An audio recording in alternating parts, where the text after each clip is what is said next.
सभी सशस्त्र सैनिकों को जिन्होंने देश की रक्षा के और देश के लिए शहीद हुए हैं, नमन करता हूं। अब संसद में अग्निवीर और शहीद के दर्जे को लेकर घमासान छिड़ गया।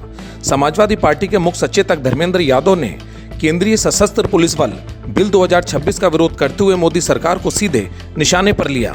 धर्मेंद्र यादव ने पूछा, जब उद्योगपतियों के लाखों करोड़ों के कर्ज माफ हो सकते हैं तो देश की रक्षा में जान देने वाले जवानों को शहीद का दर्जा और पेंशन देने में सरकार को परहेज क्यों है। उन्होंने अग्निवीर योजना को जवानों के भविष्य के साथ खिलवाड़ बताया और कहा कि सरकार सिर्फ पेंशन बचाने के लिए सेना को अस्थायी बना रही है। सपा सांसद ने सीआरपीएफ, बीएसएफ और आईटीबीपी के जवानों के लिए पुरानी पेंशन बहाली की पुरजोर मांग की। और ये मेरा सौभाग्य है कि जब तक हम होश संभाले तब तक सदैव नेताजी देश के रक्षा मंत्री बन गए थे। हमारे परिवार में भी बहुत सारे सैनिक रहे। हमारे बड़े ताऊ जो सदैव नेताजी से बड़े थे वो खुद सेना में थे। सेना के लोगों का, पैरामिलिट्री फोर्सेस के लोगों का दर्द, एहसास, परेशानियां, मैं बड़ी जिम्मेदारी से कहता हूं सभापति जी, हम लोग जो देहातों से आए हुए हैं, किसानों के परिवारों से आए हुए, उनसे बेहतर कोई समझ नहीं सकता है।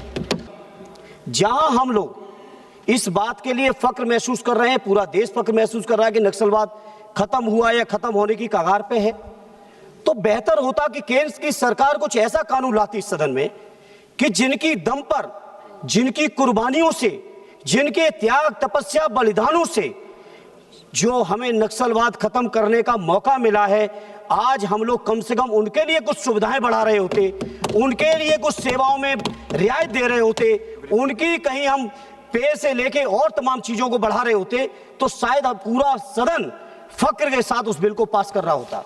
लेकिन सभापति जी, ये जो बिल लाया गया है, ये बिल जो केंद्रीय सशस्त्र पुलिस बल सामान्य प्रशासन विधेयक 2026, बहुत जिम्मेदारी से कह रहा हूं और ये बात सरकार के लोगों, माननीय मंत्री जी, मुझे लगता नहीं है कि आपने जिनके नाम से ये बिल ला रहे हो, प्रशासनिक सुधार की बात कर रहे हो, मुझे नहीं लगता है कि आपने कोई केंद्रीय आर्म पुलिस बल के अधिकारियों के डेलीगेशन से आप मिले हो।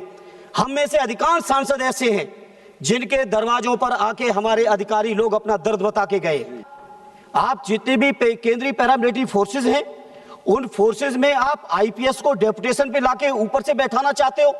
पूरे जीवन की जो उनकी मेहनत है, त्याग है, तपस्या है, जो अनुभव है विपरीत परिस्थितियों में काम करने वाला, उन अनुभवी अधिकारियों का पूरी तरह से आप उपेक्षा कर रहे हैं, मनोबल तोड़ रहे हैं। वहीं जनवरी 2023 में दिल्ली उच्च न्यायालय को एक फैसला देना पड़ा और दिल्ली उच्च न्यायालय ने एक फैसला दिया कि पूरे के पूरे पैरामिलिट्री फोर्सेस को, केंद्रीय आर्म फोर्सेस जो हैं, इनको ओल्ड पेंशन ओपीएस मिलनी चाहिए। सरकार बजाय इसके कि ओपीएस दे, सरकार सर्वोच्च न्यायालय में अपील में चली गई। अब सर्वोच्च न्यायालय से भी अगर ये जीतेंगे तो रिव्यू में जाइएगा, रिव्यू से भी जीत जाएंगे तो फिर से एक बिल ले आइएगा। हमने मान लिया कि आपका बहुमत है, लेकिन ये बहुमत देश की सेना का, देश के हमारे जो पैरामिलिट्री फोर्सेस हैं, केंद्रीय आर्म रिजर्व फोर्सेस हैं, उनका मनोबल गिराने के लिए बहुमत आपका काम कर रहा है। सभापति जी, सदैव नेताजी ने रक्षा मंत्री रहते हुए हमारे रक्षा मंत्रालय के जो हमारे सैनिक हैं उनके लिए तमाम सुविधाएं बढ़ाने की कोशिश की, तो अब क्या कर दिया आपने। हालांकि रक्षा मंत्री जी मौजूद नहीं है, लेकिन सरकार की सामूहिक जिम्मेदारी है। आपने हमारे रक्षा मंत्रालय के सैनिकों को पेंशन न देनी पड़े तो उसके लिए अग्निवीर की टेम्परेरी नौकरी ले आए।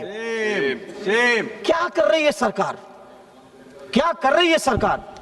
इस सरकार की जो नीयत है मैं समझ ही नहीं पा रहा हूं।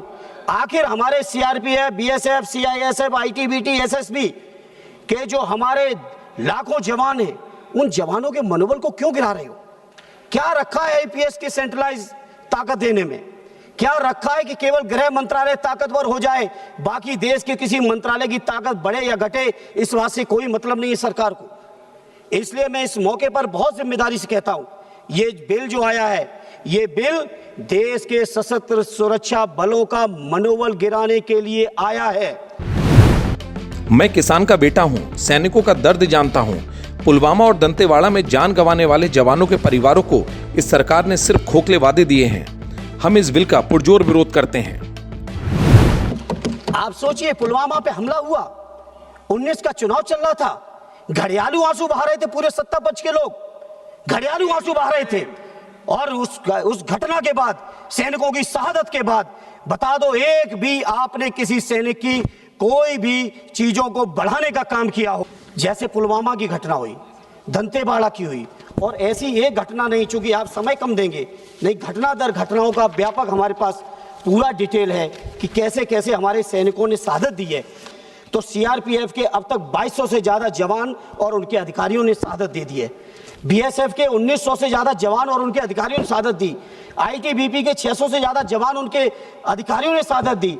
एसएसबी के और सीआईएसएफ के सैकड़ों जवानों ने शहादत दी।